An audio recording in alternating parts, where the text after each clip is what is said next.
Jour. La Régis Leblond, ben, écoutez, ça fait, bientôt depuis 1995 que je suis à Force ouvrière. Déjà, ma compagne dit toujours intelligemment, «On est militant que si on y croit, que si on a vraiment une croyance» et puis, bon, je me cacherai pas que je suis arrivé, au syndicalisme en ayant une étiquette, anarcho-syndicaliste, on va dire, parce que j'étais dans aucune partie, en fait. Donc fallait bien me caser quelque part. Mais c'est vrai que voilà, moi je crois à l'homme par l'homme plus qu'autre chose.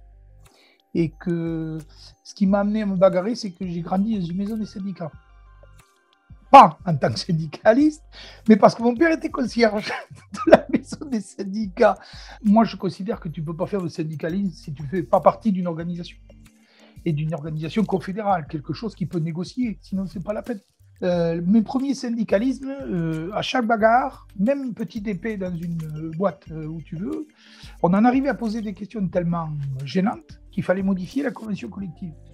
Et à la table de négociation, tu n'as que les centrales syndicales. Tu n'as pas,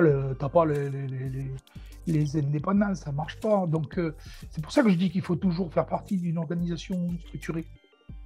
Mais voilà, à FO, si tu veux, c'est vrai que chaque syndicat est indépendant, mais aussi partie prenante de ses propres négociations dans sa fédé. Hein. Et ça c'est important. Alors en plus, tu as l'Interpro, l'UD, et ça, l'UD, c'est le nid. Hein. C'est là où justement tu as d'autres syndicats qui se sont régionalisés, où tu ne connais pas tes délégués régionaux parce qu'ils sont à Rennes, ou ils sont. Là, au moins, tu as affaire à ton secrétaire d'UD, tu fais partie du truc. Et dès qu'il y a une bagarre, c'est les copains de moins de 50 km qui viennent à la grève. C'est pas ceux de l'autre côté de la France. Donc l'Interpro, c'est ça la force. Hein. Donc voilà pourquoi je suis là. Voilà.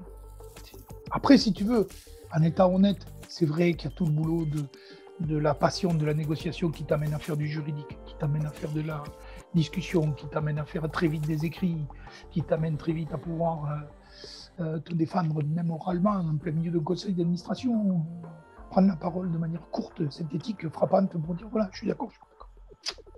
Alors en fait, pendant toutes ces années pontiviennes, puisque je suis là quand même depuis 79, Pontivy, une autre passion, c'était le théâtre.